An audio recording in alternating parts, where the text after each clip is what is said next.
welcome to Let's Talk Spoop.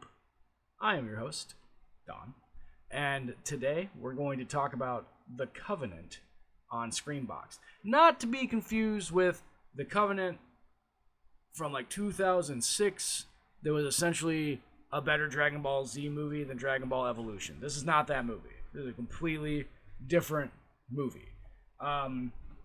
As per usual on Let's Talk Spoop, we talk about 6 separate categories. Those six separate categories are story, acting, music, atmosphere, look, and then finally, creep.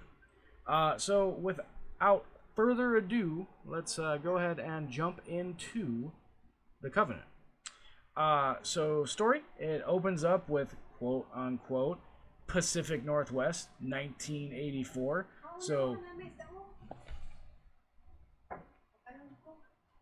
So vague location, but very specific timeline. That's cool. We have a woman giving birth in the woods, surrounded by cult members, as she refuses to give up her baby. Then she gets picked up by a concerned cop and driven away. Then there's some mysterious monster special effects sounds. A demon appears and blows up the father's head. With no preamble, no build-up, and really unimpressive special effects. Then we get present day. We get a guy driving, apologizing on the phone for quote-unquote messing up. He is some sort of war vet with PTSD flashbacks. He gets introduced to a bunch of locals. It's awkward. He hates his mom and apparently inherited her cabin, which is where he's going. The sheriff is investigating his mother's death.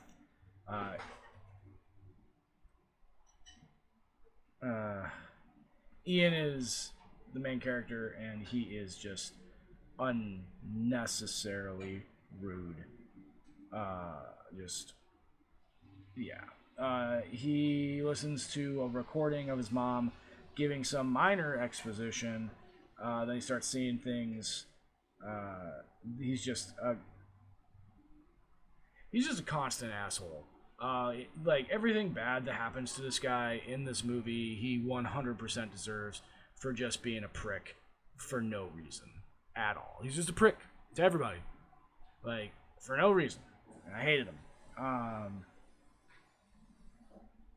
He arrives at his mom's cabin, hears some weird noises, pulls out a handgun and shoots a parrot for some reason. And then we get introduced to a Ukrainian girl named Jade, who proceeds to give us exposition. And then the movie takes this weird like action turn that's just odd. And then you get a meh twist at the end. So a 2 out of 5 for story. I'll talk about it more. Acting, if it wasn't for the age of the actors, I would think that this was a film school film. The acting is subpar at best. So 2 out of 5 for acting. Music is well used, actually, but it's nothing spectacular. This one gets a little bit higher of a music score for a 3 out of 5 for music. Atmosphere, the movie kind of feels like they didn't know where they were going. I ended up playing on my phone about halfway into the movie. So 2 out of 5 for atmosphere.